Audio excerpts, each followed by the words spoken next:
اصول تو یہی ہے کہ دریا میں جو جائے تیرنا نہ آتا ہو تو ڈوب جاتا ہے، لیکن اگر اللہ چاہے نا حضرت موسیٰ اپنے گھوڑے دریا میں ڈال دے تو وَإِذْ فَرَقْنَا بِكُمُ الْبَحْرَ فَأَنْجَيْنَاكُمْ وَأَغْرَقْنَا آلَ فِرْعَوْنَ، تو اللہ کہتا میں نے دریا پھاڑ کے موسیٰ کے لیے راستہ بنا دیا۔ اچھا، جس دریا سے حضرت موسیٰ بچ کے نکل گئے اسی دریا میں فرعون اور فرعون والے غرق ہو گئے۔ یہ کیا ہے؟ یہ روحانی زندگی۔ ایک ہے اسباب کہ آپ پانی میں گھوڑا پھینکے کہ آپ ڈوب جائیں، ایک ہے روحانی زندگی۔ یہ میں قرآن مجید پڑھ رہا ہوں، میں نے کوئی حدیث بھی نہیں سنائی، بزرگ کا قول تو دور رہا۔ قرآن فرماتا ہے کہ ہم نے فرعون اور فرعون والوں کو اسی دریا میں غرق کیا جس دریا میں ہم نے حضرت موسیٰ کے لیے رستے بنا دیے اور دریا پھاڑ کے رستے بنا دیے۔ تو رب کریم نے ایک روحانی زندگی بھی مومن کی رکھی ہے، روحانی زندگی۔ ذرا غور کیجئے گا بھلا میں کیا کہنے لگا، صرف 50 سیکنڈ کے لیے آپ نے سوچنا ہے۔ زندگی میں ہمیں بہت ساری ایسی چیزیں ملی ہیں جو ہماری محنت کا نتیجہ نہیں، ہمیں بہت سارا ایسا کچھ ملا ہے جس کے ہم قابل تھے نہیں پر رب نے عطا کر دیا۔ نہ سمجھ لو آپ، یہ جو آپ کو ملا ہے نا، تھے نہیں قابل پر ملا ہے، کچھ تو محنت کی ہے، کوشش کی ہے، تو اس کے سبب سے ہو گیا۔ جو بغیر محنت کے جد و جہد کے ملا ہے نا، یہ وہ روحانی رستہ ہے جس کے بارے میں اللہ کا قرآن کہتا ہے وَمَن يَتَّقِ اللَّهَ يَجْعَل لَّهُ مَخْرَجًا، جو اللہ سے ڈرے گا اللہ ہر مشکل سے نکلنے کے لیے اسے رستہ عطا کر دے گا، وَيَرْزُقْهُ مِنْ حَيْثُ لَا يَحْتَسِبُ، اور اسے وہاں سے رزق دے گا جہاں سے اس نے کبھی سوچا بھی نہیں ہوگا۔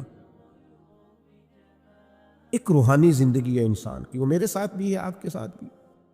کئی چیزیں ہمارے پاس ایسی ہیں کہ اگر ہماری قابلیت دیکھی جائے تو وہ ہمارے پاس ہو سکتی، یعنی سے ثبوت نہ پوچھو میں تو نظر کرم قد ہوئی، اے میں جانا یا دل بھر جانے، اے پھر غیر نہ جانے۔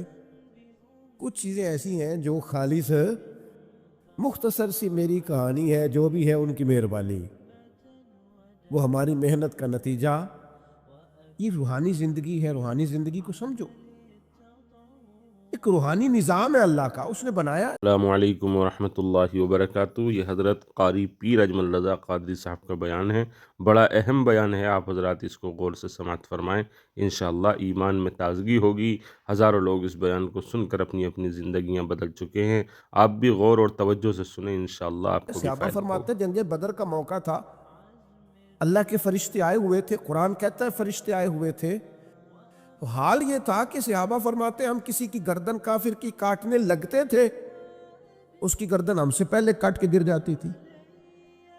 یہ کیا ہے؟ یہ اللہ کا روحانی نظام ہے، اس نے بنایا ہے۔ آپ کے اور میرے ساتھ یہ نظام وابستہ ہے۔ تمہیں بتاؤں گھروں میں سب سے بہترین گھر کون سا ہوتا ہے؟ او میرے بھائیوں، وہ کتنا کو بہترین گھر ہے جسے مدینے والے رسول نے بہترین کہہ دیا ہے۔ فرمایا تمہیں بتاؤں نا گھروں میں بہترین گھر کون سا ہے؟ ہم سمجھتے ہیں ٹائلیں اچھی ہوں، کمرے ہوادار ہوں، اور کچن جو ہے وہ انواع و اقسام کے کھانوں سے بھرا ہوا ہو، سین اچھا ہو، اور جناب ہر چیز کی سہولیات گھر میں ہو، امن ہو، سکون ہو۔ نہیں، حضور فرماتے ہیں مجھ سے پوچھو نا بہترین گھر کون سا ہے؟ تو یا رسول اللہ بتائیے، سیاستہ میں حدیث ہے، کریم رسول فرمانے لگے گھروں میں بہترین گھر وہ ہے جس میں کوئی یتیم رہتا ہو اور اس کے ساتھ سلوک اچھا کیا جاتا ہو، اچھا سلوک کیا جاتا ہو، یتیم کو رکھا جائے، پھر اس کی پوری نگرانی کی جائے، اسے پورا پیار دیا جائے، اسے پوری محبت دی جائے، یتیم رہتا ہو اور اس کا خیال بھی رکھا جاتا ہو۔ اور میرے نبی کریم صلی اللہ تعالی علیہ وسلم فرمانے لگے تمہیں بتاؤں نا کہ گھروں میں بدترین گھر کون سا ہوتا ہے؟ بدترین گھر کون سا ہے؟ حضور بتائیے، فرمایا جس میں کوئی یتیم رہتا اور اس کے ساتھ سلوک نہ صحیح کیا جاتا ہو۔ اس کو تکلیف دی جاتی ہو، وہ کرب میں ہو، وہ تکلیف میں ہو، وہ اذیت میں ہو، رکھنے والوں نے رکھ تو لیا ہے لیکن ان کو پتہ ہی کوئی نہیں ہے کہ ان کے ساتھ ہم نے رویہ کس طرح کا رکھنا تھا۔ یہ ایک اللہ کی قدرت ہے، اس کی حکمت ہے۔ چلے جاتے ہیں بعض اوقات بڑے۔ میں نے جو شروع میں آیت پڑھی، اللہ فرماتے ہیں علم یجد کا یتیماً فآویٰ، محبوب ہم نے آپ کو یتیم پایا، پھر اپنے جوار رحمت میں وسیع جگہ دی، پھر ہم نے آپ کو غنی کر دیا، پھر ہم نے آپ کو اپنے قرب کا رستہ عطا کیا۔ اللہ نے نبی کریم علیہ السلام کو در یتیم پیدا فرمایا۔ یہ یتیموں کے تعلق سے ایک عظیم شان ان لوگوں کو دینی تھی، تو اللہ نے اپنے حبیب کو بھی در یتیم پیدا کر دیا۔ یہ ایک خاص قسم کا کرب ہوتا ہے۔ ظاہر ہے جس آدمی نے جو چیز چکھی ہوئی ہوتی ہے وہی اس کے ذائقے سے آگاہ ہوتا ہے، دوسرا دور کھڑا اسے آگاہ نہیں ہوتا۔ جو چکھ لیتا ہے، جو پانی میں اتر جاتا ہے، وہ اس کی گہرائی بھی جانتا ہے اور ٹھنڈا کتنا یہ بھی سمجھتا ہے۔ جن لوگوں نے یہ دور گزارا ہوتا ہے ان کو اس کا پتہ ہوتا ہے۔ نبی کریم صلی اللہ علیہ وسلم نے یہ وقت بتایا تھا، حضور نے یہ دیکھا تھا۔ حضور صلی اللہ علیہ وسلم اس کی تکلیف سے، اس کی آزمائش سے، اس کے مد و جزر سے پوری طرح آگاہ تھے، اس لیے حضور نے گن گن کے یتیموں کے حقوق بیان کی۔ میں نے اپنی زندگی میں یہ نظام دیکھا ہے، پہلے 2 ہفتے لوگوں کی نظروں میں بڑا پیار، اگلے 2 ہفتے اس میں تھوڑی سی کمی، پھر اس کے بعد آہستہ آہستہ کہنا کہ چلو کوئی تعلیمیں حاصل کرنا ضروری تو نہیں نا، چلو یہاں پڑھنا ضروری تو نہیں نا، چلے بندے کو خرچے بھی تو کم، پھر آہستہ آہستہ، کیونکہ کوئی بھی چیز ہے نا وہ پرانی ہوتی ہے، اس میں کمزوری آنا، پھر لوگوں کے لب و لہجے کا تبدیل ہونا، پھر بعض اوقات کسی شخص کا آ کے کوئی بات پوچھنا تو اس کے سوالوں میں چبھن، اس کے لب و لہجے کے اندر گھٹن کہ کتنے بجے باہر جاتے ہو، کب واپس آتے ہو، اب شام کو کتنے بجے جاتے ہو۔ ابا بھی یہ باتیں پوچھتے ہیں، وہ بھی یہ کام کرتے ہیں، لیکن اس رویے کے اندر جو چاشنی ہوتی ہے وہ اور ہوتی ہے، اس میں جو درد ہوتا ہے وہ، اور کسی کا یہ پوچھنا اور پھر اس انداز سے پوچھنا کہ محسوس ہو کہ لب و لہجے سے طنز چھلک رہا ہے اور باتوں سے جو ہے شیرینی کی بجائے لہو ٹپک رہا ہے، اور آپ تیزاب کا کام کر رہے ہیں یہ سوال جواب کر کے۔ یہ کمزوریاں، یہ انداز، اور یہاں تک کہ بیٹیوں کے رشتے دیکھنے والوں کا آنا تو ان کا یہ پوچھنا کہ بھائیوں کا رویہ کیسا ہے۔ ابا کے ہوتے لوگ یہ سوال نہیں پوچھتے، والد کے جانے کے بعد پوچھتے ہیں آپ کے بھائیوں کا رویہ آپ کے ساتھ ٹھیک ہے، یعنی معنی یہ ہے کہ وہ کچھ دیں گے کہ نہیں دیں گے، وہ کچھ جہیز بنائیں گے کہ نہیں بنائیں گے۔ یہ ساری چیزیں اس کرب سے وہ بچے گزرتے، اور پھر وہ بڑے قریبی لوگوں کو بھی اپنا قریبی سمجھنا چھوڑ جاتے ہیں۔ پھر ایک وقت ایسا آتا ہے کہ وہ سمجھتے ہیں ہمیں اپنے دامن میں ہی اپنے آنسو چھپا لینے چاہیے، کسی کو نظر نہ آئے۔ وہ محسوس کرتے ہیں کہ ہمیں خود سے ہی بس سمٹ جانا چاہیے، کسی تک ہماری کوئی چیز پہنچے نہ۔ آہستہ آہستہ لوگ چیزوں کو چھپانے لگتے ہیں، اور یہ پوچھنا کہ روٹی کھائی ہے کہ نہیں کھائی، تو اس طرح پوچھنا جیسے کوئی خیرات لے کے کھڑا ہے دروازے پہ، آپ نے کھلانی ہوتی تو کھلا دی ہوتی، آپ نے گرمیوں کے کپڑے لے لیے ہیں کہ نہیں لے لیے، تو اس کا رنگ اس طرح کا ہے کہ جس طرح کسی کو اس طرح پوچھا جا رہا ہے کہ جیسے بڑا بھکاری ہے۔ یہ ساری چیزیں ہم اس انداز میں کرتے ہیں کہ وہ جو خوبصورت، میں کہہ چکا ہوں کہ پھر اگر کسی ادارے میں وہ بچے ہیں تو وہاں ان کو دکھایا جاتا ہے کہ اتنے بچے ہیں تو ہمیں فنڈ چاہیے۔ آپ اچھی نیت سے کر رہے ہوں گے صاحب، لیکن آپ اس کومپل کو بھی تو دیکھیں نا کہ اس نے کھلنا ہے، اس نے پھول بننا ہے، اس نے کس طرح چھاؤں لوگوں کو دینی ہے جب وہ خود مرجھا جائے گا۔ پھر یہ لوگوں کو، ایسے بچوں کو میں نے عام لوگوں سے نفرت کرتے دیکھا، پیچھے ہٹتے دیکھا، لوگوں کے لیے ان کے دلوں کے اندر اچھے جذبات نہ رہے۔ انہوں نے محسوس کیا کہ یہ ہمارے ساتھ تعاون کرنے نہیں آئے، یہ ہماری عزت کو مجروح کرنے آئے، یہ شفقت کرنے نہیں آئے، یہ تو خیرات دینے آئے۔ سنو، میرے رسول کریم صلی اللہ علیہ وسلم کا انداز کیا ہے یتیم کے تعلق سے۔ حضرت بشیر بن اقربہ رضی اللہ تعالیٰ، مجموع زوائد میرے سامنے پڑی ہے، فرماتے احد میں میرے والد شہید ہو گئے، نبی پاک صلی اللہ تعالیٰ علیہ وسلم نے نا مجھے اپنے گھوڑے کے پیچھے اپنے ساتھ بٹھا لیا گھوڑے پہ، اور میں سرور کائنات علیہ الصلوۃ والسلام کے ساتھ گھوڑے پہ بیٹھا ہوں، تو حضور مجھ سے پوچھتے ہیں تمہارے والد چلے گئے؟ میں رو پڑا۔ میں نے عرض کی حضور اب نظام کیسے چلے گا؟ آپ یقین کریں چھاؤں کا پتہ تب بھی چلتا ہے کہ جب دھوپ آتی ہے اور اس کی قدر کا احساس ہوتا ہے، محسوس ہوتا ہے۔ جب کوئی گھر کا بڑا رخصت ہو جاتا ہے تو یوں لگتا ہے کہ ساری چھتیں کمروں کی بھی گر گئی ہیں، صحن کی بھی گر گئی ہیں۔ اب یکدم دھوپ آئی ہے، پھر اس کا احساس محسوس ہوتا ہے۔ والد کے، دادا کے، بوڑھوں کے گھر میں ہوتے ہوئے تو بڑے سارے ویسے ہی مسئلے نہیں ہوتے، بہت سارے لوگ ویسے جھجکتے ہیں، سامنے ہی نہیں آتے۔ تو حضرت بشیر بن اقربہ رضی اللہ تعالیٰ عنہ کہتے ہیں میں نے کہا حضور میرے ابا جی چلے گئے، اب میں اپنے آپ کو بڑی تکلیف میں محسوس کرتا ہوں، قربان جائیں۔ حضور نے یہ نہیں فرمایا میں تیرا خیال رکھوں گا، یہ نہیں فرمایا فکر نہ کرنا۔ ہمارے جملے کیا ہوتے ہیں؟ کوئی حکم ہوا تو بتانا، کوئی کام ہوا تو کہنا، کوئی ضرورت ہوئی تو فوراً فون کرنا، یہ نہیں فرمایا۔ قربان جائیں کیا ادائیں ہیں، کیا رنگ ہے، کیا دینے کا انداز ہے، اور کس طرح برکھا برستی ہے رحمت للعالمین محبوب کی۔ حضور فرمانے لگے بشیر کیا تو پسند نہیں کرتا کہ عائشہ تیری ماں بن جائے اور محمد عربی تیرے باپ بن جائیں؟ پسند کرتے ہو؟ حضرت بشیر بن اقربہ رضی اللہ تعالیٰ عنہ فرماتے ہیں کہ میں بیٹھا تو گھوڑے پہ تھا، پر مجھے یوں لگا کہ ساری ہی دنیا گویا میری جھولی میں آ گئی، سارا کچھ یہاں، اتنی بڑی بات حضور نے کر، اتنے بڑے جملے کہہ دیے۔ میں تو پسند نہیں کرتا، تجھے اچھا نہیں لگتا کہ عائشہ تیری ماں بن جائے اور محمد مصطفیٰ صلی اللہ علیہ وسلم تیرے والد بن جائے؟ تو پسند نہیں فرماتے، بس ختم ہو گئی بات۔ پھر تو ہم نے دھوپ دیکھی کبھی نہیں، پھر تو غربت گویا آئی کبھی نہیں، پھر تو ہم نے دیکھا ہی نہیں مد و جزر کیا ہوتا ہے۔ وہ تو دنیا کی بات کرتے ہیں نا، مجھے تو لگتا ہے کہ جن کے لیے یہ لفظ آ گئے نا ان کی تو قیامت کی بھی ساری مشکلیں حل ہو گئے، کہ تو آخرت کے بھی سارے معاملات طے ہو گئے۔ میرے نبی کریم صلی اللہ تعالیٰ علیہ وسلم ایک ہماری خاص توجہ، اور یہ ہمارا اپنا نفع ہے۔ ایک بچہ آ گیا، یتیم بچہ، اس نے آ کے عرض کی حضور 3 گھر میں افراد ہیں، میں، میری بہن اور میری بیوہ ماں، والد حضور چلے گئے اور آج نہ 3 دن ہو گئے روٹی کوئی نہیں کھائی۔ میں اس منظر کو بھی جانتا ہوں کہ جب یتیم گھر میں اکٹھے بیٹھے ہوتے ہیں اور پتہ ہوتا ہے ان کو کہ ہماری اماں کے پاس آج پیسے کوئی نہیں اور گھر میں روٹی بھی کوئی نہیں، تو پھر ان کو بھوک ہی نہیں لگتی۔ ہاں نہیں لگتی۔ اماں پوچھتی ہے پتہ روٹی کھانی ہے؟ نہیں میں تو سویرے جو کھایا تھا وہ ہضم ہی نہیں ہوا، اماں جی شاہی کوئی نہیں۔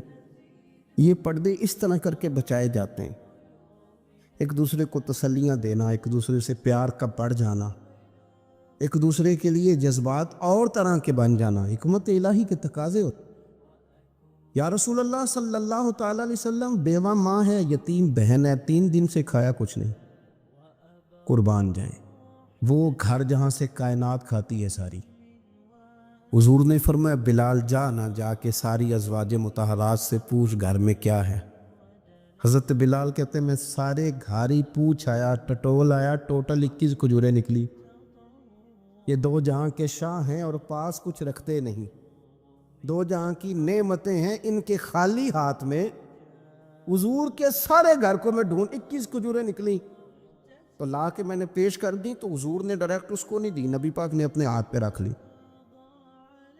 اور کہتے پھر حضور نے نا اپنا منہ مبارک قریب کیا کھجوروں۔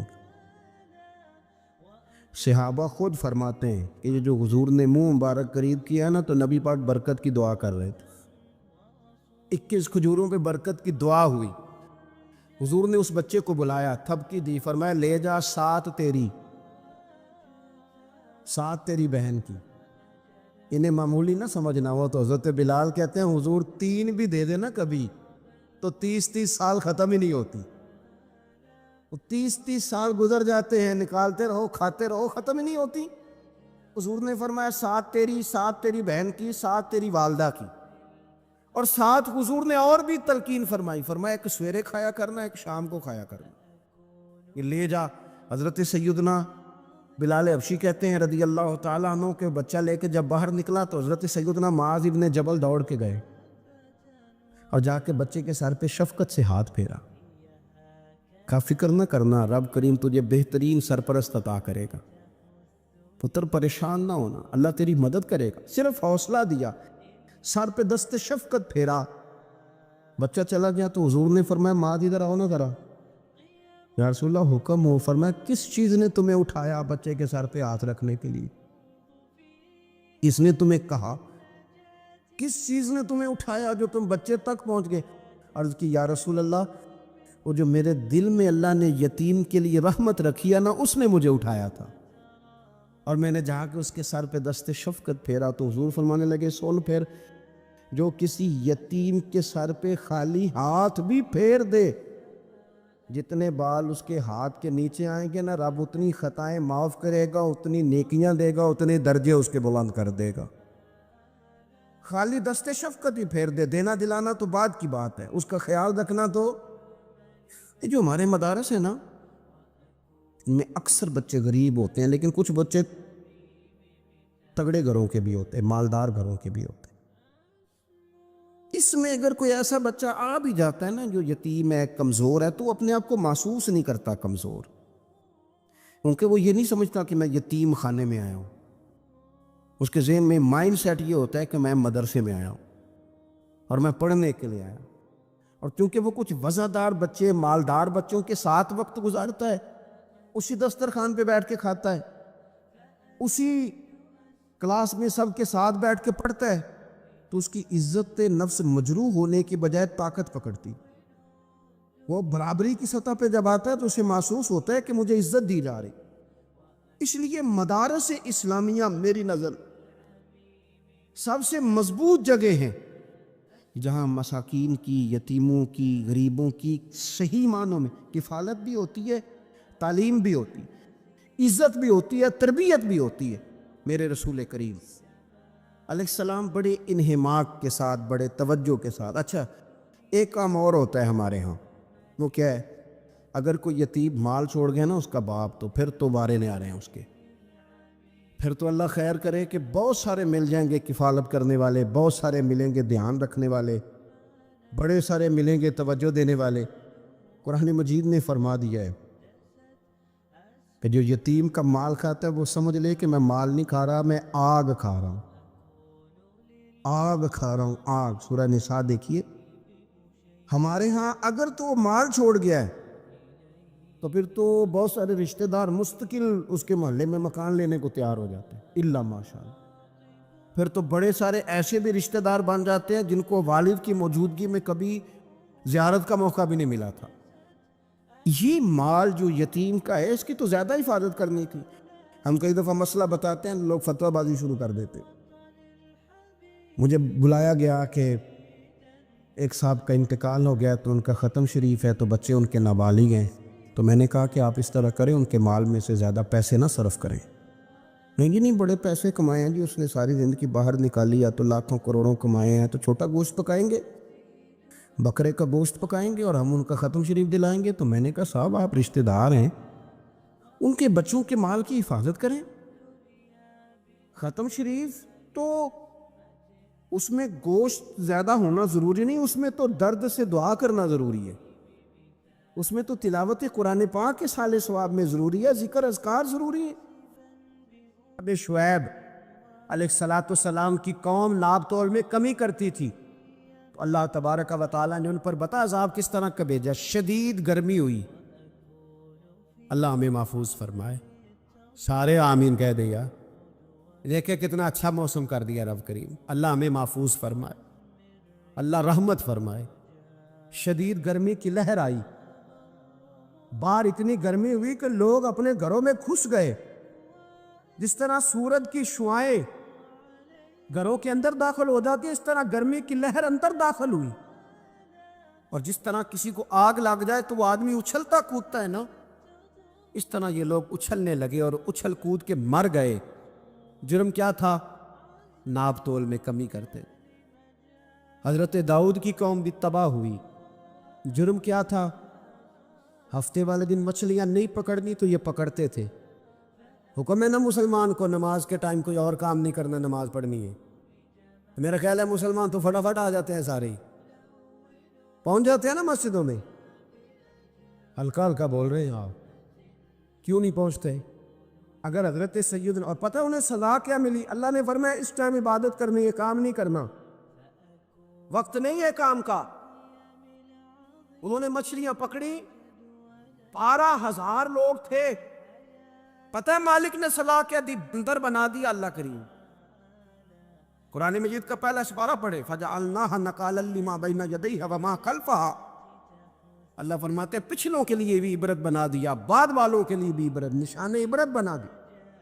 بندر بن گئے، اور جو ان کے دوست جو بچ گئے تھے ان کے پیر چومتے تھے، روتے تھے. 3 دن بندر بن کے زندہ رہے. پھر اللہ نے سب کو اجتماعی موت دے دی. اگر مسلمان سے اللہ کہے کہ نماز کے ٹائم کاروبار نہیں، جمعے کے ٹائم کاروبار ہے، تو مسلمان کہتا ہے نہیں مجھے مہلت ملی ہوئی ہے. یہ تو اس وقت پتہ چلتا ہے نا جب بچے ڈیوٹی لگاتے، ہاں عذاب آتا ہے، اس وقت پتہ چلتا ہے. میں نے دیکھا یہ منظر، اس وقت پتہ چلتا ہے جب بچے کسی ملازم 6,000 کی ڈیوٹی لگاتے، کہتے ہیں ابے کا دھیان رکھنا، ہم دکان پہ بیٹھنے لگے. پھر اسے سمجھ آتی ہے اگر میں نماز کے ٹائم مسجد میں ہوتا تو آج میری اولاد میری خدمت میں ہوتی. میں نماز کے ٹائم مسجد نہیں گیا تو بچوں نے 6,000 کا ملازم بٹھایا ہے، ابا جی کا خیال رکھ، ایک نرس بلائی ہے تو خیال رکھ. کدھر ہوتے ہیں مسلمان نماز کے ٹائم؟ ایک عیسائی نے اعتراض کیا ہے، سنے، وہ کہتا ہے مجھے لگتا ہے مسلمانوں کے 3 خدا ہیں. مسلمان اڑ گیا، کہنے لگا نہیں ہمارا تو ایک ہے. کہا نہیں 3 ہے. معاذ اللہ استغفر اللہ، ہمارا ایک ہے. کہنے لگا نہیں میں ثابت کرتا ہوں، ایک تمہارا خدا 5 نمازوں کا ہے، ایک رمضان کا ہے، ایک عید کا ہے. لگتا ہے معاذ اللہ عید والا زیادہ تگڑا ہے، تم زیادہ آتے ہو. رمضان والا لگتا ہے اس سے کچھ کمزور ہے، تم تھوڑے آتے ہو. اور 5 نمازوں والا شاید سب سے کمزور ہے. بات عقل کی ہے کہ نہیں؟ اس نے اعتراض ٹھیک کیا. تو مسلمان کو چاہیے نا خیال کرے. ایک یہودی نے لکھا تھا، اس نے کہا تھا جس دن مسلمانوں کی تعداد فجر کی نماز میں اتنی ہو گئی جس دن جتنی جمعے میں ہوتی ہے، اس دن نہ کوئی یہودی سازش کرے گا نہ کوئی عیسائی تلوار نکالے گا. شرط یہ ہے کہ یہ اسی طرح فجر پڑھنے آئے جس طرح جمعہ پڑھنے آتے ہیں. تو پھر کوئی شخص بھی ان کو کسی جگہ شکست دے سکتا تو اپنے ہمارے گناہ ہمیں پریشان کرتے. یہ جتنی آزمائشیں ہیں ان کے پس منظر میں گناہ ہیں. ہماری زندگی کے اندر جتنی تکلیفیں، ہماری پریشانیوں کا سبب ہم کون ہیں. بہت ساری جگہوں پہ ہم غلطی کرتے ہیں، اس کی ہمیں سزا ملتی. غلطی کی سزا. ایک نوجوان نے مجھے بڑی گہری بات سنائی، میرا قریبی تعلق تھا. کہنے لگا گھر میں بڑا مسئلہ ہے، بڑی پریشانی ہے، ماں اور بیوی کا ماحول اتنا سخت ہو گیا ہے کہ نمٹ نہیں سکتا. آپ یقین کریں میں نے ڈیٹیل سے ساری چیز کو اسٹڈی کیا، میرے پاس اتنا وقت نہیں ہوتا، پھر بھی میں نے اس فیملی کو پورا پڑھا. تو غلطی نوجوان کی نکلی، نہ اس پہ اماں اعتبار کرتی ہے نہ بیوی اعتبار کرتی. اس نے جھوٹ بول بول کے اس طرح کی ماحول پیدا کر دیا ہے کہ کوئی اس پر اعتماد کرنے کو تیار ہے. اگر آپ ناراض نہ ہو تو ایک بات کروں، پتہ ہے گھر میں ماحول کب خراب ہوتا ہے؟ باہر والے ہماری تقریر سنتے ہیں، گھر والے ہمارا عمل دیکھتے ہیں.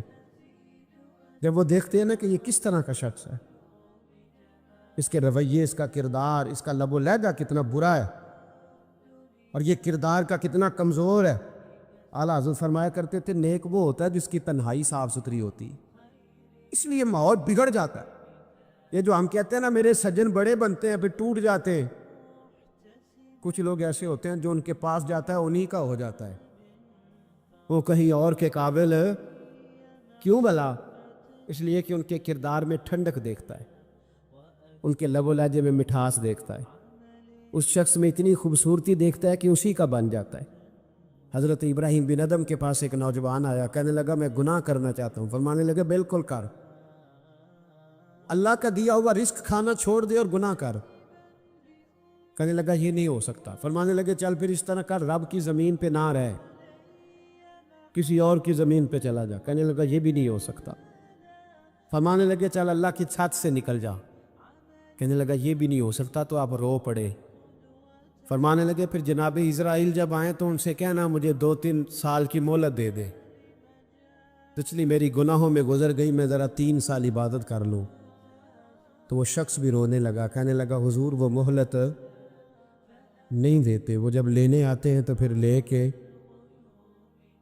لے کے اللہ تعالیٰ نے جب انسان بنانا چاہا نا تو جناب جبریل کو کہا مٹی لے کے آ زمین سے. حضرت جبریل نے مٹی پہ ہاتھ ڈالا تو باقی کی مٹی رونے لگ گئی, اسے جدا نہ کر. تو جناب جبریل چھوڑ کے چلے گئے. حضرت میکائیل کو بھیجا مٹی لا, مٹی پہ ہاتھ ڈالا تو باقی کی مٹی رونے لگ گئی, چھوڑ کے چلے گئے. جناب اسرائیل کو بھیجا, مٹی پہ ہاتھ ڈالا تو باقی کی رونے لگ گئی, چھوڑ کے نہ جاؤ.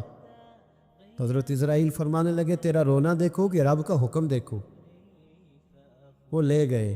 جب پیش کی تو رب کریم نے فرمایا اسرائیل جان نکالنے کی ڈیوٹی بھی تیری, تو مٹی کو لے آنا, باقی مٹی روتی بھی رہے تو روتی رہے. جب میرا فیصلہ آ جائے تو پھر اس میں کوئی گنجائش, ہم کھاتے بھی اللہ کا ہیں, نافرمانی بھی اس کی کرتے, زمین پہ بھی اس کی چلتے ہیں, نافرمانی بھی اس کی کرتے, حکم کسی اور کا مانتے, چھت پہ رب کریم کی رہتے. اس طرح نظام نہیں چلتا. میرے بھائی یاد رکھ لو, گناہوں کی سزا ملے گی, زندگی تنگ ہو جائے, یہاں بھی آزمائش ہوگی اور وہاں بھی. میں نے درس پہ کہا تھا, پھر بات کہتا ہوں, یہ میں اپنے لیے کہہ رہا ہوں, توجہ ہے میری بات پر. دعا فرمایا کرے کہ جو کچھ ہم نظر آتے ہیں اللہ ہمیں ویسا بننے کی توفیق بھی عطا فرما. اللہ ویسا بننے کی یہ مشکل معاملہ ہے, مشکل. لیکن نا ایک آدمی سیاستدان ہے, اس نے بڑے اچھے نعرے لگائے, انقلاب آ جائے گا, میں غریب کا بھلا کر دوں گا, میں یتیموں کے سر پہ ہاتھ رکھوں گا, میں مجبوروں کی مدد کروں گا, میں دکھیوں کی مدد کروں گا, مزدوروں کو. اس نے اچھے اچھے نعرے سکھائے, اچھا اس نے پیغام دیا. اندر اس کے یہ تھا کہ اقتدار ملے گا تو مرضی کروں گا. لوگ اس کے گرد بھی گئے, اس کی گاڑی کے پیچھے بھی بھاگے, لوگوں نے اس کے نعرے بھی لگوائے, جیب سے پیسے لگا کے اس کے پوسٹر بھی شائع کیے. لوگ اس کے گرویدہ ہو گئے. لوگوں نے پوری, اور میری قوم نے تو بیچاری نے کئی دفعہ دھوکے کھائے. جس نے نعرہ لگایا غریب اسی کے پیچھے مسیحا بن کے چل پڑا. آج دھوکہ دے لیا, لوگوں کو پیچھے لگا لیا. یہ بتاؤ اگر راز کھل جائے, اگر راز کھل جائے کہ یہ دھوکہ دے رہا ہے, یہ فریب کر رہا ہے, تو لوگ اس کا کیا حال کریں گے؟ یہ راز قیامت میں کھل جائے گا. قیامت میں یہ راز یہ کھل جائے گا, کھل جائے گا. یہ دھوکے باز تھا. اذا زلزلت الارض زلزالہا, جب زلزلہ آئے گا جیسے اس کا آنا ٹھہرا. واخرجت الارض اثقالہا, زمین اپنے بوجھ باہر نکال دی. اس سے مراد کیا ہے کہ زمین پہ جو جرم ہوئے زمین بتا دے گی, باہر نکل آئے. وقال الانسان ما لہا, انسان کہے گا اسے کیا ہوا, یہ تو سب کچھ بتا رہی. بوجھ باہر نکال دے گی. ایک آدمی پیر طریقت بن کے بیٹھ گیا, جبہ کھبا پہن کے, بڑی پگڑی باندھ کے بیٹھ گیا, اچھی نیک باتیں بتانے لگا. لوگ اس کی دست بوسی کرنے لگے, ہاتھ چومنے لگے, پیچھے لگ گئے, خدمت کرنے لگے, جیب سے نذرانہ دینے لگے. اس کے نام پر لوگ اپنی جیب سے لنگر پکانے لگے, خانقاہ کی خدمت ہونے لگی. مہمان اس کے آتے, نوکری کوئی اور کرتا. میں نے کہا تھا شاید اپنے لیے کہہ رہا ہوں. ڈیوٹیاں لوگ کرنے لگے, حالات بدلنے لگے. لیکن اس کے اندر تو چور تھا, وہ تو دکاندار تھا. تو یہاں جو اس کے پیچھے لگے تھے وہ تو سچے تھے, انہیں تو اجر ملے گا. لیکن اس کا جب راز کھلے گا تو بڑی رسوائی ہو. اس کا جب راز کھلے گا تو بڑی, ایک میری طرح کا دیندار تھا, جو چہرے کا تو نیک تھا, اندر پتہ نہیں کیا کچھ تھا. ایک طوائف گزر رہی تھی, اس نے اس کو تبلیغ کر دی. کہنے لگا بس کر دے، سیانی بن جا۔ تو کسی دانشور میں لکھا ہے اس نے بڑا سخت جواب دیا اس عورت نے، کہنے لگی بابا میں تو جو ہوں وہ نظر بھی آ رہی ہے، تو بتا جو تو نظر آتا ہے وہ تو ہے کہ نہیں؟ اس بندے نے چیخ ماری اور بے ہوش ہو کے گر پڑا۔ تو لوگوں نے کہا بابا آج کسی صوفی کا کلام سنا ہے جو بے ہوش ہو گیا؟ تو اس نے کہا نہیں، آج طوائف کی بات سنی ہے، طوائف کی۔ تو وہ عجیب بات کر گئی ہے، وہ کہہ گئی ہے میں تو جو ہوں میں نظر آ رہی ہوں، تو بھی تو بتانا، تو بھی تو بتانا کہ تو دستار امامت پہنتا ہے، تو بتا تو جو کہلاتا ہے تو وہ ہے کہ نہیں؟ یہ وقال الانسان ما لہا، یہ راز قیامت میں کھلے گا۔ ہم جو کچھ بتا رہے ہیں نا اپنی زبانوں سے، ہمیں اپنے گناہوں کا احساس ہونا چاہیے۔ ایسا نہ ہو کہ جب سزا ملے تو پھر اس طرح کی ملے کہ دوبارہ کسی کو کوئی منہ دکھانے کے قابل نہ رہے۔ میرے بھائی یاد رکھیں اور سمجھیں، گناہ انسان کی زندگی کو تنگ کرتے ہیں۔ میرے نبی پاک علیہ السلام نے فرمایا جب تو جھوٹ بولتا ہے تو تیرے فرشتے کرامن کاتبین سائیڈ پہ ہو کے کھڑے ہو جاتے ہیں، جب تو زنا کرتا ہے تو تیرے اندر سے ایمان نکل جاتا ہے۔ اور نبی پاک علیہ السلام نے فرمایا جب میری قوم میں ناانصافی عام ہو جائے گی تو قتل بھی عام ہو جائے گا۔ اور سن لو، لکھ لینا یہ حدیث دل کی تختی پر۔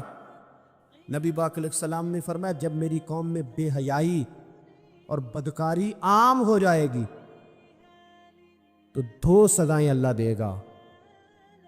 ایک تو جوان موتیں آئیں گی، جوان بچے کچھ بھی نہیں دیکھا چلے گئے، اور دوسری سزا اللہ یہ دے گا کہ ایسی بیماری آئیں گی جن کا علاج نہیں ملے گا، ایسے امراض ٹوٹ پڑیں۔ اگرچہ میں آپ کو ایسی تقریر بھی سنا سکتا تھا جس پہ آپ بہت زیادہ محظوظ ہوتے، پر میں نے اس جمعے میں ایسا موضوع چنا ہے جس کا ہمیں خاص ضرورت ہے۔ بھائی دیکھے تو صحیح، کہیں ایسا تو نہیں کہ ہم ان عیبوں میں مبتلا ہیں۔ میرے نبی کریم علیہ السلام نے فرمایا جب تم نیکی کا حکم دینا اور برائی سے منع کرنا چھوڑ دو گے پھر اللہ تم پر ظالم حکمران مسلط کرے۔ اور اگلے لفظ اس سے بھی زیادہ سخت ہیں، محبوب فرمانے لگے پھر تمہاری نیک لوگ دعائیں بھی کریں گے تو اللہ وقتی طور پر ان کی دعاؤں کو بھی قبول نہیں فرمائے گا، اس لیے کہ تم لوگوں نے نیکی کا حکم دینا اور بھلائی سے روکنا چھوڑ دیا۔ عزیزو یاد رکھو جب گناہ عام ہوتے تو پھر حالات بدلتے اور لوگوں کو سزا ملتی ہے ان کے گناہوں کی، بلکہ یہاں تک لکھا ہے کہ نیت خراب ہو تو سزا شروع ہو جاتی۔ کیا خراب ہو؟ بولیے گا۔ نیت بھی خراب ہو تو سزا۔ حضرت رومی کہتے کہ ایک بادشاہ کو پتہ چل گیا کہ ایک آدمی نے بڑا اچھا باغ لگایا ہے، خوبصورت باغ ہے، مالٹے کا، کنوں کا باغ، بڑا پیارا۔ بادشاہ نے کہا ذرا جا کے دیکھتا ہوں۔ بادشاہ سلامت باغ دیکھنے آئے تو اب وہ مزدور آدمی تھا، عام آدمی تھا جس نے باغ لگایا، کسان تھا، اس کو کہا کہ چند کنوں توڑ کے لایا تو بڑے پیارے لگے، ایک دو اور لایا، کھائے، بڑے میٹھے، بڑے پیارے، بڑے توانا، بڑا مزہ آیا۔ تو بادشاہ کے دل میں خیال آیا کہ اس پہ قبضہ نہ کر لوں باغ پہ۔ ہمارے یہاں نا کرائے پہ دکان دیتا نا مالک، وہ جب کسی غریب کی چل جاتی ہے کہتا تو خالی کر، میں نے خود ڈال لی ہے، چل گئی نا اس کی۔ حالانکہ رزق اپنے اپنے نصیب کا ہے، رزق اپنے اپنے نصیب کا ہے، جس کو اللہ تعالیٰ چاہتا ہے عطا کرتا ہے۔ تو اس کو کہا کہ اور توڑ کے لا، اور دل میں خیال ہے کہ یار اتنا اچھا باغ ہے قبضہ کر لیتے ہیں، ہماری حکومتیں قبضہ کر لیتی ہے کہ جو چیز اچھی لگ جائے تو۔ اب وہ کسان 2-3 کنوں توڑ کے لایا، اس نے کھائے تو کھٹے نکلے، ترش تھے۔ کہنے لگا تجھے کیا ہو گیا ہے؟ تو بندہ بڑا صاحب دل تھا، کہنے لگا میں تو ٹھیک ہوں، آپ اپنی نیت سے پوچھیں کہیں خراب تو نہیں ہو گئی؟ تو کنوں میں بھی اس کا اثر آ گیا ہے، اپنی نیت، تو نیتیں بگڑ جائیں نا، نیتیں۔ اب ایک بات کہنے لگا ہوں، غور سے سننا۔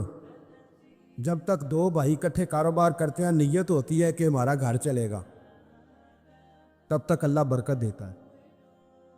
اور جب اپنی اپنی جیبیں سمیٹنے لگ جاتے ہیں نا کہ یہ میرا 5,000 ہے، آج میں گیا تھا اگرائی کرنے، یہ میرا 10,000 ہے، آج میں نے محنت زیادہ کی، جب وہ ٹٹولنے لگتے ہیں پھر اس دکان سے بھی برکت اٹھ جاتی ہے، پھر وہاں سے بھی برکت ہے چلی جاتی ہے. فَإِنَّ لَهُ مَعِيشَةً ضَنْكَ، فرمایا جب تو منہ پھیر لیتا ہے پھر تیری زندگی اللہ تنگ کر دے، پھر وہاں سے بھی برکت، خوبصورتی، اثر اٹھ جاتا ہے. ایک سنار نے گلی میں ایک یتیم چھوٹے سے بچے کو گھومتے دیکھا تو سنار بے اولاد تھا، بچے کو اٹھا کے گھر لے آیا. 18 سال اس بچے کی پرورش کی، اس کو پالا پوسا، جوان کیا. سنار کے پاس وہ دکان پہ چلا جاتا، وہ کئی دفعہ دکان پہ رہتا، کئی دفعہ گھر میں رہتا. ایک دفعہ وہ دکان پہ تھا، بچہ گھر تھا، 18 سال کا جوان. اس کی بیوی اکیلی تھی. وہ جس نے ماں بن کے پالا تھا اس نے اسی پہ حملہ کر دیا، اس کا بازو بری نیت سے تھاما. بیوی چیخی، تھوڑی دیر گزری تو وہ نوجوان پیروں میں بیٹھ گیا، کہنے لگا اماں پتہ نہیں مجھے کیا ہوا. شام کو سنار آیا، بیوی چیخنے لگی، چلانے لگی، کہنے لگی آج عجیب بات ہوئی، جس کو میں نے جگر کا خون دے دے کے پالا اسی نے گندی نظر ڈالی. سنار محو حیرت ہے. بیوی کا خیال تھا کہ لاٹھ اٹھائے گا، ڈنڈا اٹھائے گا، نوجوان کو مارے گا، لیکن وہ رونے لگ گیا. اس نے کہا آج اس نے میرا بابو تھاما ہے، جانے کیا کیا ہے. پریشان ہونے لگ گیا، سجدے میں گر گیا. کہا تو بتاتا کیوں نہیں؟ تو وہ سنار کہنے لگا اس کی غلطی نہیں، 18 سال کے بعد آج مجھ پر بھی شیطان سوار ہوا تھا.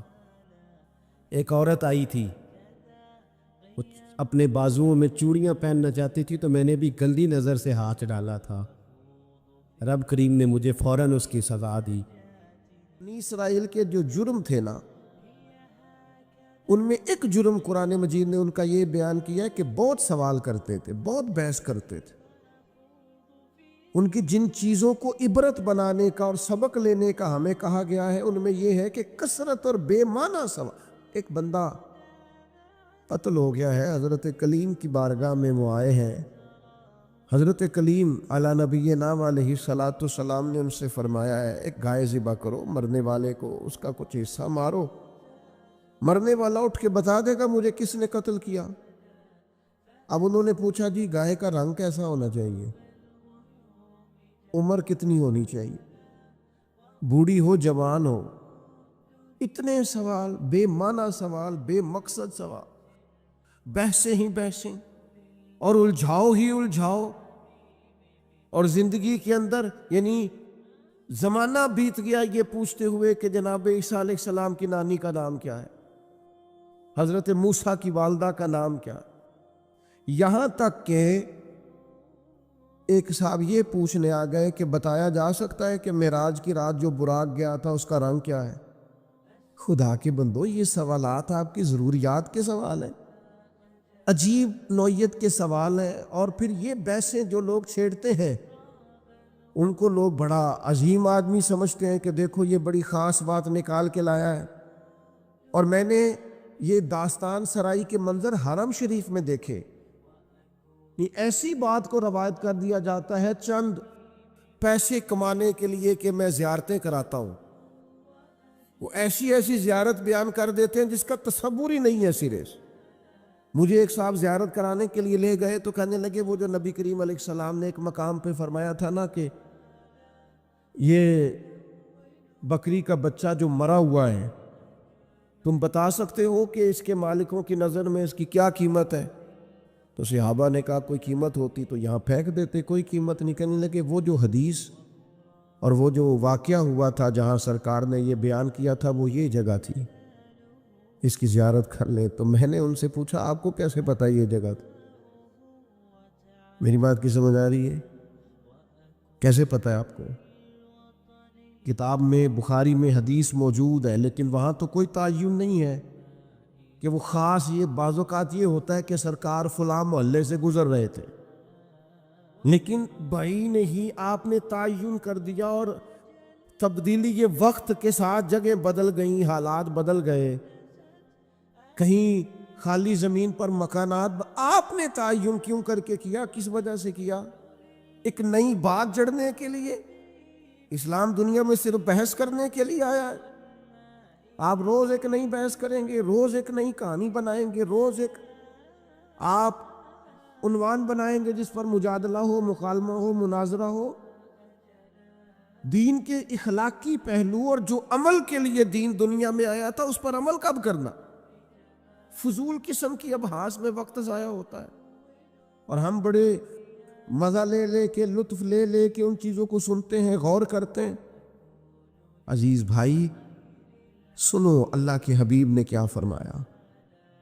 حضور فرمانے لگے خوبصورت مسلمان وہ ہے جو بے مقصد باتوں کو چھوڑ دے، لا یعنی اور بے مقصد چیزوں کو چھوڑ دے، با مقصد معنی خیز جو اس کی ضرورت کا کام ہے وہ ضرورت کی حد تک اپنے آپ کو وقف رکھیں۔ اور پھر دوسرا، ہم ایک اور کام کے اندر بہت زیادہ شوق رکھتے ہیں، میری ذمہ داری جو ہے میں وہ کام ٹھیک نہیں کرتا لیکن مجھے دوسرے کے کام میں مداخلت کرنے کا بڑا شوق ہے، بجائے اس کے کہ میں اپنا خیال رکھوں کہ جو اللہ تعالیٰ نے میرے اوپر ذمہ داری ڈالی ہے وہ میں کس طرح سے سر انجام دے رہا ہوں، میں دوسروں کا خیال رکھتا ہوں۔ ہمارے استاد صاحب مختلف اساتذہ کی میٹنگ کرتے تو ایک جملہ ان کا مجھے بڑا یاد رہ گیا، وہ کہنے لگے مہربانی کیجیے گا اپنی اپنی کلاس کا خیال رکھیے گا، دوسروں کی کلاسوں کا خیال وہ ان کی ذمہ داری ہے، ان کی ثواب دید ہے جو استاد اس کلاس کو پڑھاتے ہیں۔ اپنی ذمہ داری، اپنی ڈیوٹی۔ میں آپ سے عرض کرتا ہوں اگر ہمارے ہاں مزاج مداخلت کا نہ ہوتا، ہمارے ہاں اپنی ڈیوٹیاں اپنے حساب میں اپنے دائرہ کار میں رہ کے کرنے کا مزاج ہوتا، بہت سارے کام صحیح ہو رہے ہوتے، لیکن جہاں ہر شخص کو اجازت ہے وہ ہر کام کرتا ہے۔ آپ بیمار ہو جائیں، لوگ تیمارداری کرنے آئیں گے، جتنے لوگ پتہ لینے آئیں گے سارے ایک ایک نسخہ بھی بتا کے جائیں گے، یہ کھا لیں اس سے مجھے فائدہ ہوا تھا۔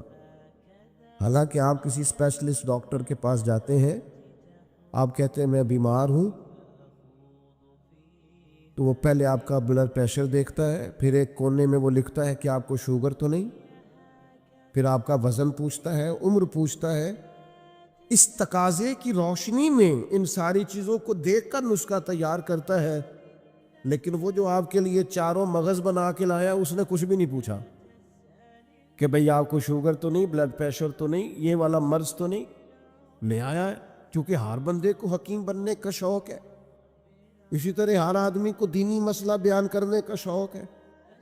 اس نے کوئی 4 کتابیں بھی نہیں پڑھی، وہ ضروریات سے بھی آگاہ نہیں، اسے نہیں پتا کہ دین کے مختلف پہلوؤں کا عنوان کیا ہے۔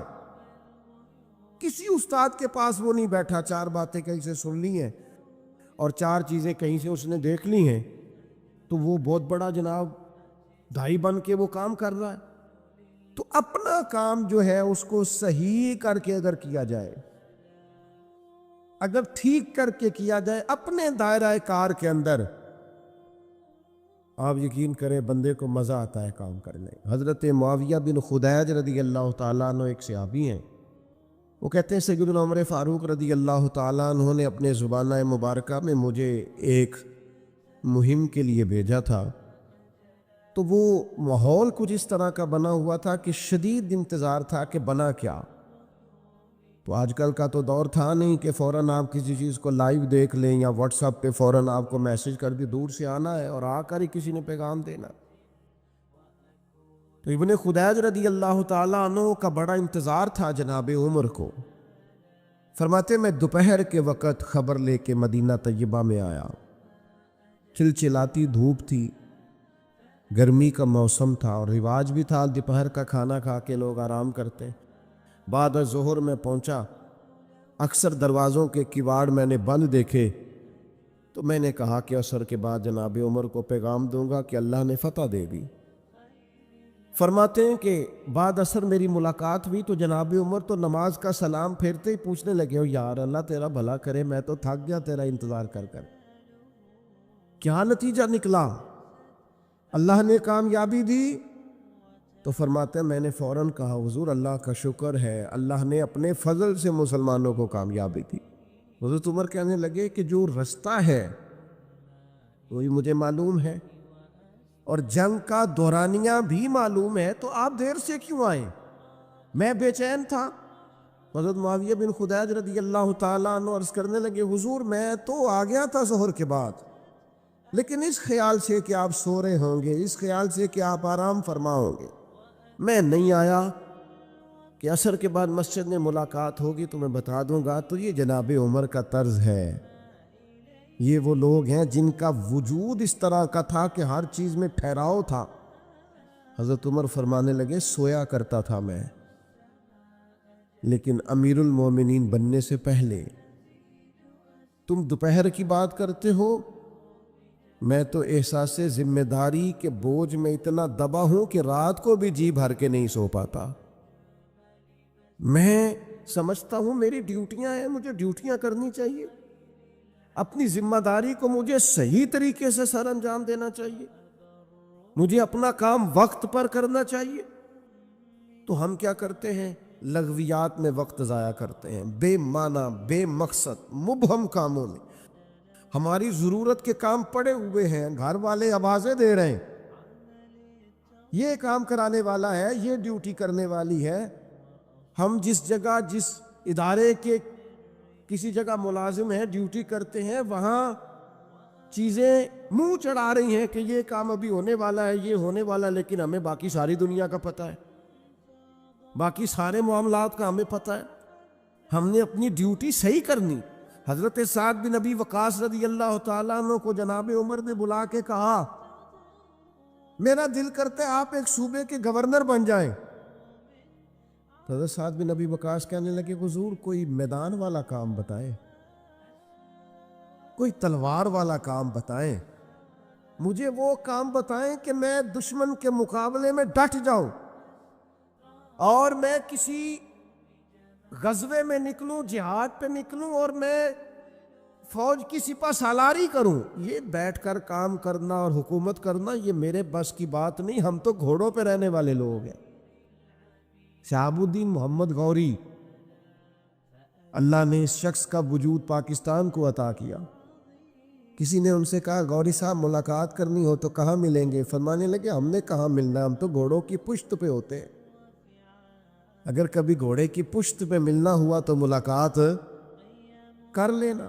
زندگی ایک سفر ہے، ہم اپنی ڈیوٹی کر رہے ہیں، ہم کسی اور کام میں الجھنا نہیں چاہتے، ہمارا ایک مشن ہے، ہمارا آنے کا ایک مقصد ہے، ہمیں کوئی شخص الجھانے کی کوشش نہ کرے، ہم اپنا سفر کر رہے ہیں، اپنی ڈیوٹی کر رہے ہیں، ہم اپنی ذمہ داریاں ادا کر رہے ہیں۔ ہم ڈیوٹیاں ہی نہیں کرتے، کوئی مقصد ہی نہیں ہے، کوئی کرنے کو کام ہی نہیں ہے، بس وہ یہ کہ کوئی لاؤبالی سا کام مل جائے، کوئی اچانک چکر چل جائے مشہور ہونے کا، کوئی اچانک سلسلہ چل جائے کوئی کسی طریقے سے آگے نکلنے کا، کوئی سبب لگ جائے کہیں دو جگہ پہ نام ہمارا بھی آ جائے۔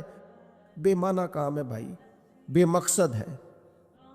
پہلے بھی کہہ چکا ہوں، پھر کہتا ہوں، آپ کسی بڑے آدمی کے ساتھ، سیاستدان کے ساتھ، لیڈر کے ساتھ آپ نے فوٹو کھچا بھی لی، تو جب اس کو آپ کا نام ہی نہیں آتا، جب وہ آپ کو جانتا ہی نہیں، مقصد کیا رہا؟ فائدہ؟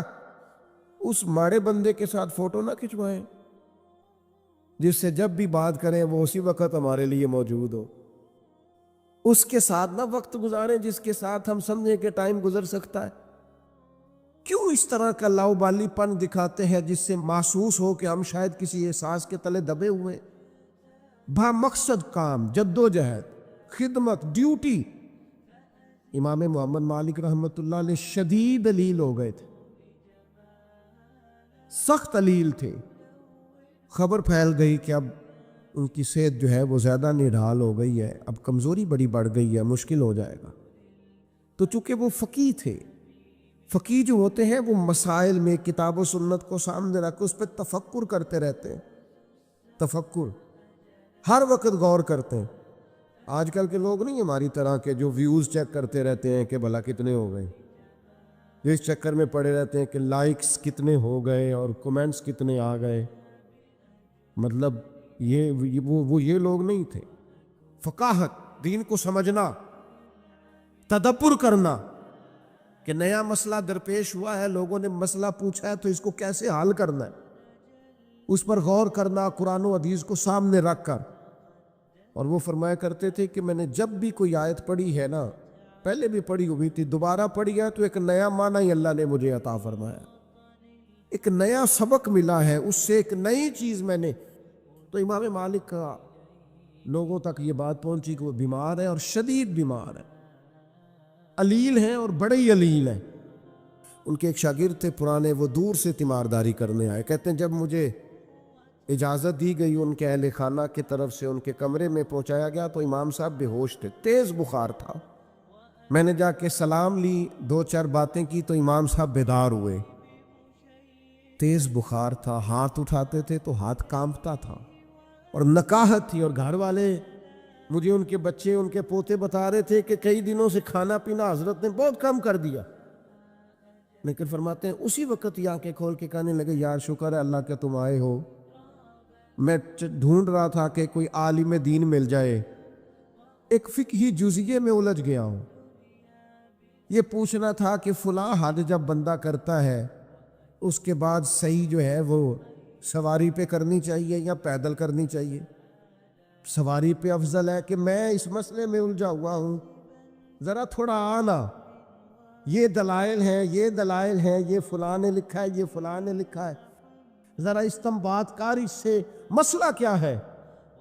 تو شاگرد بڑے نکمے ہوتے ہیں کئی، ذرا تھوڑا سا جان چھڑاتا ہوں کہ کسی طریقے سے. یہ کیا لوگ ہیں کہ آخری ہجکیاں چل رہی ہیں اور ابھی امت کو مسائل نکال کے دے رہے ہیں. فرماتے میں دلیلیں دینے لگا تو امام صاحب میری دلیلیں توڑنے لگے، کہنے لگے نہیں تیری بات تو ٹھیک ہے پر فلاں جگہ یہ بھی تو لکھا ہے نا. میں نے پھر دلیل دی کہ وہ تو ٹھیک ہے پر فرمان امام کا اس پر یہ قول بھی تو موجود ہے. فرماتے ہیں کتنی دیر علمی گفتگو ہوتی رہی، پھر وہ تھک گئے اور لیٹ گئے. تو میں نے کہا آپ آرام کریں، مجھے اجازت دیں. کہتے ہیں ابھی میں ان کی گلی کے کونے پہ آیا تھا کہ ان کے بیٹے کے رونے کی آواز آئی اور میں دوڑ کر پلٹ کر آیا تو اس نے کہا قربان جاؤں اس شخص پر جس کی ساری زندگی قرآن و حدیث میں غور کرتے گزر گئی. یہ دیکھو آخری ہج کی بھی لی ہے تو رسول اللہ کا دین سمجھتے ہوئے لی. آپ گئے ہیں تو امام صاحب کا لے سجنا سا توڑ نہیں بھائی، ایسی جان